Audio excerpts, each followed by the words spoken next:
महाराज जी, इनका एक और प्रश्न है कि पवित्र नदियों में सिक्के डालने की कोई धार्मिक मान्यता है क्या? मान लो गंगा जी हैं, यमुना जी हैं, 1 रुपए का आटा ले लो और घोर करके उसको ऐसे गोली गोली बनाओ और डाल दो, तो उसमें मछली है, कछुआ है, वो पालेंगे। रुपया डालने की कौन सी बात है? अरे रुपया के किसी के को वस्तु पदार्थ खरीद के दे दो। रुपया गंगा जी में, यमुना जी में डालने की जरूरत है? कोई शास्त्र आज्ञा नहीं है, ये सब मनमानी आचरण है। जब डालते हैं तो मैं मना करता हूँ कि भाई क्यों डाल रहे, तो वो बताते नहीं है, बोले तुम्हें क्या मतलब है, सब डाल दे। हाँ नहीं, आजकल लोग मनमानी करते हैं। हम कहते हैं गंगा जी, यमुना जी, इनमें जैसे आप है ना, 1 रुपया, 2 रुपया, 4 रुपया का आटा ले लो और उसकी गोली गोली बना के डालो, तो छोटे छोटे जो जल जंतु होते हैं वो खाएंगे, प्रसन्न रहेंगे, उनका भरण पोषण होगा। रुपया डालने से किस काम में आएगा? हम तो देखा है केसी घाट में वो लड़के जो होते हैं ना, वो गोल गोल वो चुंबक, हाँ, रस्सी में 3-4 बाल कैसे डालते हैं यमुना जी में, और चिपक के निकल आते हैं। से दिन भर लगे रहते हैं जहाँ ज्यादा यात्रियों का आवागमन होता है। हमें लगता है ऐसा करे, 1-1 रुपया अगर तुम्हें दान करना है ना, तो तुम एकत्रित कर लो, एक गोलक बना लो, 1-1 रुपया। अब 100 रुपया है, 100 रुपया का हरा चारा लेकर गाय को डाल दो, या 100 रुपया किसी बीमार आदमी के काम में दे दो, या 100 रुपये का भोजन किसी को पवा दो। गली कूचे में बैठे हुए ऐसे लोग गरीब हैं जो हम पर दया करने के लिए बैठे, भोजन पवा दो। ऐसे रुपया फेंकने से क्या फायदा है जी। माधव वशिष्ठ जी महाराज जी कह रहे हैं कि जो श्री जी को पोशाक धारण कराई जाती है उसमें क्या सावधानी रखनी चाहिए? जैसे गर्मियां आ गई हैं तो गर्मियों में क्या उनको भी श्री जी को सुखद होना चाहिए और हवा लगनी चाहिए। ऐसे वस्त्र जैसे हमको अनुकूल, भगवान की सेवा कैसे कहते हैं? देह भाव से। भगवान की सेवा कैसे करते हैं? जैसे अज्ञानी पुरुष अपने देह का पोषण करता है। अज्ञानी पुरुष जैसे गर्मी का समय है तो अपने शरीर के लिए कैसा वस्त्र धारण करता है, कैसा जल चाहता है, कैसा भोजन चाहता है, हमको ठीक वैसे ही करना है। जैसे देहा अभिमानी जीव अपने शरीर को सुख देने के लिए करता है, ऐसे अपने इष्ट के सुख के लिए करना चाहिए। लक्ष्मण जी के लिए आया है कि वो सिया राम जी की कैसी सेवा करते हैं। जैसे जीव अविवेकी पुरुष शरीर ही, जैसे अविवेकी पुरुष अपने शरीर को सुख देने के लिए, भाई गर्मी, अब जैसे सर्दी है तो पानी को हम उतना ही गर्म करें, पहले अपने हाथ में डाल के देखें, फिर श्री जी को स्नान कराएं। अपने को जैसे गर्म कपड़े, तो कोमल और गर्म कपड़े श्री जी को। अब जैसे गर्मी आ गई है तो ऐसे कपड़े धारण करवाएं जिससे गर्मी न लगे श्री जी को, वस्त्र भी धारण हो और सुखद हो, स्पर्श में सुखद हो। पतले कपड़े हो और बढ़िया सुखद कपड़े हो, श्री जी को सुख मिले ऐसा। भोग लगाने में जैसे ऋतु फल है, जल है और शरबत है और फलों का जूस है, ऐसे अच्छे अच्छे भाव करके जितना पवाओगे उतने श्री जी प्रसन्न रहेंगे। महाराज जी एक इसी प्रश्न व्यंग चल रहा है, तो महाराज जी जैसे जो श्री जी की पोशाक होती है वो क्या हम फिर से उनको धो के ही फिर डाला जाता है, या उसको रख दिया है फिर कभी भी डाल सकते हैं? नहीं, अगर धोने लायक हो, मान लो जिनके पास बहुत है तो 1-2 बार पहनाए फिर दे दिए, किसी को दे दिए। बकाया जो धोया भी जा सकता है, लेकिन ऐसे स्थानों पे धोया जाए श्री जी ठाकुर जी की कि जिसमें लघुशंका ना हो की गई हो, ऐसी जगह धोया जाए। जैसे हम एक तसले में धो लेते हैं, बड़े पात्र में धो लेते हैं, एक बार पानी से निकाल के जैसे धो के जैसे भी बने, और वो हम वृक्षों में डाल दें। भगवत वस्त्रों को संभाल के ऐसे धोया जाता है कि जैसे ऐसे प्रक्षालन किया गया, धोया गया।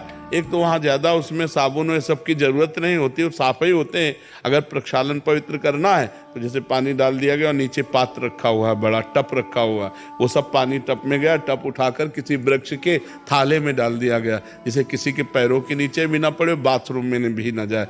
अब जैसे यहाँ वृंदावन है, यहाँ तो कोई बात नहीं, ये तो भगवान का धाम है, यहाँ तो भगवान के धाम की पूरी भूमि सच्चिदानंदमय है, यहाँ तो कोई बात नहीं। लेकिन गांव गली में सावधानी इस बात की रखें। पर जी एक बार जो पोशाक धारण करा दिया, अगर गंदी नहीं है तो हम उसको संभाल के रख दें और फिर धारण करा फिर, हाँ, फिर ऐसा नहीं कि उसको धोना पड़ेगा या प्रसादी हो गई नहीं, ऐसा नहीं, ऐसा नहीं। और आभूषण का महाराज जी? हाँ, आभूषण तो आजीवन धारण करा सकते हैं, आभूषण तो आजीवन। केवल जो फूल आदि से बने आभूषण? हाँ, फूल आदि की जो प्रसादी है वो दोबारा नहीं धारण करा सकते हैं। जी, पोशाक में रंग का महत्व होता है क्या?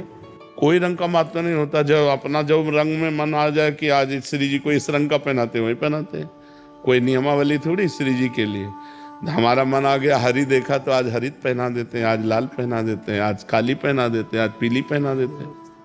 आए काले वस्त्र पहनते हैं। क्यों नहीं? अमावस्या को तो काले वस्त्र धारण करते हैं हमारे प्रिया प्रीतम। अमावस्या को तो काले वस्त्र धारण करवाते हैं प्रिया प्रीतम। अरे यार, अपने भाव के विषय है, उनको कोई कपड़ा चाहिए क्या? हमारे भाव जैसे बनते चले जा रहे हैं वैसे। गर्मी का समय था, ठाकुर जी की सेवा करके शयन करा के जयमल जी गए तो ऊपर छत पे गए, बंगले पे अपने राजा थे, तो हवा आ रही शीतलता। उनके मन में आया, यार ठाकुर जी को नीचे शयन करा के हम ऊपर से हवा ले रहे हैं, ये तो ठीक नहीं। तो ठाकुर जी के लिए अलग महल बनवाया और ऊपर जैसा अपना बंगला वैसे सब खिड़की से हवा आ रही, सब ऐसे पूरा राज दरबार की तरह जाली पड़ी हुई और गद्दा लगा हुआ शयन कक्ष, पूरा शीतल कक्ष बनवाया, शीतल। और रोज शाम के जाकर के प्रिया प्रीतम का शयन कराते, जो श्री विग्रह था चरण दबाते और शयन करा के आते और सीढ़ी हटा देते कि कोई वहां पहुंच ना पाए। उनकी पत्नी ने विचार किया, ये क्या चक्कर है, रोज सीढ़ी लगा के ऊपर जाते हैं, अलग महल से पूछ सकती नहीं भयवश। उनका कुछ ना कुछ तो गड़बड़ है। उनको शंका हुई कि कुछ ना कुछ तो गड़बड़, मतलब किससे मिलने जाते हैं, क्या है व्यवस्था ऊपर, और किसी को जाने नहीं देते, स्वयं वहां की सेवकाई करते थे। जब सीढ़ी लगा, जब वो सो गए तो सीढ़ी लगाया, ऊपर गए तो उन्हें मूर्ति नहीं दिखाई दी, साक्षात प्रिया प्रीतम सोते हुए दिखाई दिए। ऊपर चढ़ के गए, दर्शन किए, कांप गए एकदम कि अरे मैं क्या सोचती थी, यहाँ तो प्रिया। नीचे उतर करके आए और दूसरे दिन कहा कि क्षमा कीजिए, हमें संशय था कि आप ऊपर, तो उनका ऊपर गई थी। क्यों गई ऊपर? तो उनका ऊपर गई, देखा प्रिया प्रीतम साक्षात सो रहे हैं, साक्षात प्रिया प्रीतम हो। तो गले लगा लिया कि हमको तो जीवन हो गई सेवा करते हुए, लेकिन तुम्हें भगवान साक्षात दर्शन दिए। भगवान तो भावना, प्रिया प्रीतम साक्षात उनको दर्शन इसलिए दिए कि मैं सेवा स्वीकार किए हूं। क्या भावना, यार हम तो खुले में सो रहे हैं, प्रिया प्रीतम नीचे सो रहे। तो ऐसे ही भावना, जैसे गर्मी का समय है तो रायवेल, गुलाब, कमल, ये फूल ले लिए और सैया लगा दी, रायवेल की बिछाए, ऊपर कमल की पंखुड़ियां, ऊपर गुलाब की, और उसके ऊपर प्रिया प्रीतम के लिए एक कपड़ा महीन बिछा दिया। सुगंध, शीतलता और प्रिया प्रीतम भावना, ये भावोत्सवेन भजताम रस काम धेनु। हम तुम्हें कैसे बताएं, बिहारी जी के जो डलिया लगाते हैं ना, इनसे रात्रि में फूल मांगते जा करके, तो दो दो फूल दे देते और वही जाके रोते हुए कि हम गरीब भिक्षुक, प्रभु हम आपके लिए क्या सैया लगावें। तो ऐसे ऐसे तोड़ के फूल दो चार और ऐसे करके, और जब श्री जी को शयन कराते तो ऐसा हृदय में लगता कि साक्षात श्री जी शयन कर रहे हैं। क्योंकि एक दैन्य भाव था, एक पैसा पास नहीं, मांग कर फूल लाए, तो जो भाव बनता था ना कि मुझ गरीब की प्रभु सेवा स्वीकार करो तो भाव अगर आप 4 गुलाब के फूल लिए और 4 पंखुड़ी ऐसे डाल दिए और भावना की कि प्रिया प्रीतम की मैंने सैया लगाई, तो प्रभु सैया को स्वीकार करते हैं। भावोत्सवेन भजताम, प्रभु कह रहे भाव का भूखा हूं मैं, और भाव ही एक साथ। भला त्रिभुवन जिन्होंने रचा उनको क्या चाहिए? आप सोचो, हम सबके दाता तो वो हैं, हम उनको देंगे क्या? लेकिन हमारा जो भाव है वो स्वीकार करते हैं। आशीष पचौरी जी। श्री हरिवंश महाराज जी। महाराज जी, अपने गुरु की कृपा को कैसे महसूस किया जा सकता है? जब हमारे अंदर भजन की प्रवृत्ति बढ़ने लगे, गंदे आचरणों से मन भयभीत हो जाए, भगवान प्यारे लगने लगे, दूसरों में भगवान की भावना होने लगे, दूसरों को सुख देने की भावना होने लगे, तो समझना चाहिए हमारे ऊपर गुरु प्रसन्न है, हमारे ऊपर गुरुदेव की असीम कृपा है। गुरु कृपा का स्वरूप है। गुरु के द्वारा निकले हुए जो वाक्य हैं उनको मंत्र मानकर उनकी आज्ञा का पालन करना, तो इससे गुरु प्रसन्न है, तभी माना जा सकता है। मन माने आचरण हो और गुरु प्रसन्न हो, ऐसा नहीं है। गुरु के शास्त्र के अनुसार हमारे आचरण हो, निरंतर नाम जप हो, जीवन में भगवत प्राप्ति की प्रबल लालसा आ जाए, गंदे कामों से भय लगने लगे, तो जानो हमारे ऊपर भगवान प्रसन्न है, गुरु प्रसन्न है, संत प्रसन्न है। अजय जी, सहारनपुर। महाराज जी, आपके चरणों में कोटि कोटि प्रणाम। महाराज जी, नेत्रों के ब्रह्मचर्य को परिपक्व करने के लिए प्रारंभिक दशा किन किन सावधानी, ये बहुत चंचल हो रहे हैं, सब में नासाग्र दृष्टि रखनी चाहिए। बैठने पर नासाग्र दृष्टि रखनी चाहिए, चलने पर एक धनुष केवल, इतने में हमें पता है कि गाड़ी आ रही कि नहीं आ रही है, कौन आ रहा है कौन जा रहा है, बस इतना। ऐसे नहीं देखना चाहिए। जो चाहे आपन कल्याणा, सुजस सुमति शुभ गति शुभ नाना, सो परनार लीलार गोसाई, तजो चौथ के चंद किनाई। जो अपनी शुभ गति चाहता है, मंगल चाहता है, कल्याण चाहता है, वो माताओं बहनों की तरफ आंख मिलाए नहीं। ये दैवी शक्ति हैं, भगवान की निज शक्ति अंगभूता हैं, इनके चरणों की तरफ देखे। और अगर अपना कल्याण चाहता है तो चौथी के चंद्रमा को जैसे नहीं देखा जाता, ऐसे किसी स्त्री के मुख की तरफ ना देखे। गोस्वामी तुलसीदास जी कह रहे हैं, नहीं भ्रष्ट होने में देर नहीं लगेगा, वो फिर पतित हो जाएगा, गलत आचरण वाला बन जाएगा। और जब बैठे तो ऐसे बैठे, शांत बैठे, अपने नेत्र को यहाँ देख, दोनों दृष्टि, इसे नासिकाग्र दृष्टि कहते हैं, ऐसे बैठे। बहुत गंभीरता की सावधानी की जरूरत है। मनुष्य जीवन जितना आप संभाल कर चलोगे उतने देवत्व आता जाएगा, दैवी संपदा आती जाएगी। और संभाल करके चलोगे तो भगवान के सद्गुण आते जाएंगे। ये सब जो दुख शोक चिंता भय डिप्रेशन, ये सब पापी पाप कर रहे, मनमानी आचरण करे, मनमाना भोजन, मनमाना व्यभिचार, मनमाना नशा, जैसे आवे रुपया, तो डिप्रेशन में नहीं जाओगे, नहीं करोगे और क्या करोगे। जब पाप बढ़ेगा तो करोगे तो क्या करोगे, परेशानी तो आएगी। अभी धर्म से चलो, नहीं हमें रुपया नहीं चाहिए, जो मेरी मेहनत की कमाई का 100 रुपया है, हम उसकी नमक रोटी घर में खाएंगे जाके, हम 500 रुपया एक्स्ट्रा लेकर के बेईमानी के रबड़ी नहीं खाएंगे। आप देखो कैसा बनता है। लेकिन तभी सब हाहाकार मचा हुआ है। और फिर ऐसे लड़के बच्चे ऐसे मिलते हैं जो आतंक पैदा कर देते हैं घर में, नाना प्रकार की कुमार्गामी प्रवृत्तियों में बढ़ते चले जाते हैं। धर्म को मान कहाँ रहा है, रुपया आवे धर्म गया। अब आजकल का समय बहुत विचित्र है। पहले था कि धन गया तो कुछ नहीं गया, स्वास्थ्य गया तो कुछ गया, लेकिन चरित्र गया तो सब कुछ गया। नहीं, अब इसका उल्टा कर दो, चरित्र की महिमा नहीं रह गई, पवित्रता की महिमा नहीं रह गई। वो केवल धन मिले, केवल मनमानी आचरण हो, तो फिर इसीलिए दुख शोक चिंता भय यही सब पाप दिमाग में छाया हुआ। नहीं, मनुष्य जीवन आनंद के लिए मिला है। हर पल एक दिव्य पवित्रता, एक दिव्य आनंद, दूसरों को सुख पहुंचाना, निरंतर नाम जप करना, परोपकार करना, अभी आनंद आ जाए। लेकिन आनंद का मार्ग तो इधर चल विपरीत रहे तो कैसे आनंद की प्राप्ति हो। जी राजेंद्र कुमार जी, भरतपुर से। राधे राधे महाराज जी। महाराज जी, मैं साल भर से नाम जप कर रहा हूँ महाराज जी, मेरा मन थोड़ा शांत नहीं रह रहा। ये कह रहे हैं कि शांति चाहते हैं पर शांत क्यों नहीं रह रहा, पता नहीं चल रहा महाराज जी।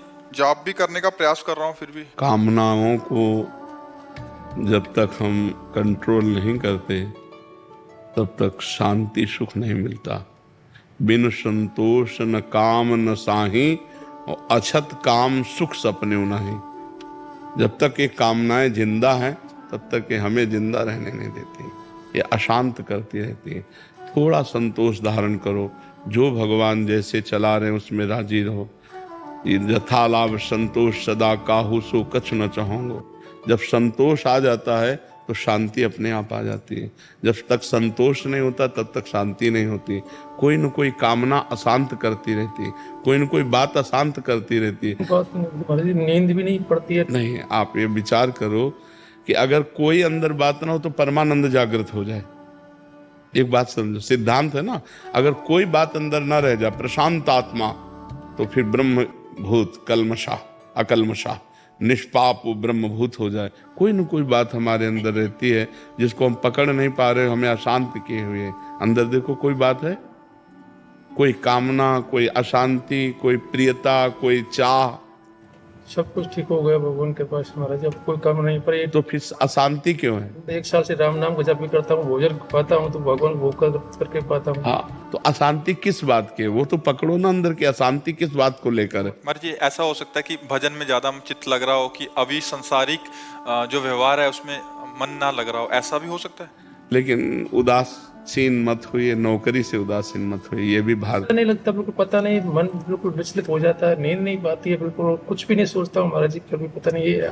अगर भजन से नींद नहीं आएगी तो परेशानी नहीं होगी। एक बात है समझ लो, अगर भजन से नींद नहीं आएगी ना, कि भजन करते हुए पूरी रात व्यतीत हो गई और नींद नहीं आई, तो परेशानी नहीं होगी। और अगर शारीरिक कुछ कमी मतलब ऐसी जो जिससे नींद ना आवे, तो कि उसको डॉक्टर को दिखा लो किसी। आप आनंदित रहिए, आनंदित रहिए और अंदर के विषय को देखते रहिए। हमें तो लगता है कि आप 1 साल से नाम जप कर रहे हो, हम लोगों का जीवन नाम जप करते हुआ।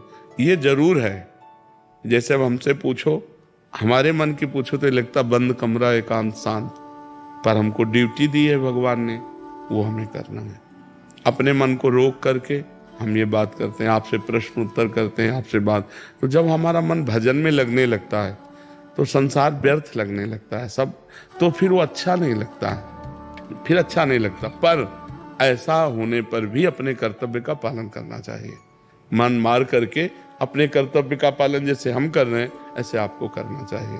और नींद वाली बात तो मुझे कम समझ में आ रही है, कि जैसे दिन भर भजन करे तो डट के नींद आ जाती है, थक गए ना तो नींद आ जाती है। यदि भजन करते हुए रात पूरी निकल जाए और नींद ना आवे, तब तो और आनंद आता है, डिस्टर्ब नहीं होते। हमें लगता है कुछ मतलब ऐसे शरीर की मांग है किसी औषधि की, जिससे हमारा दिमाग शांत और स्थिर हो जाए। जैसे जोई जोई प्यारो करे सोई मोहि भावे।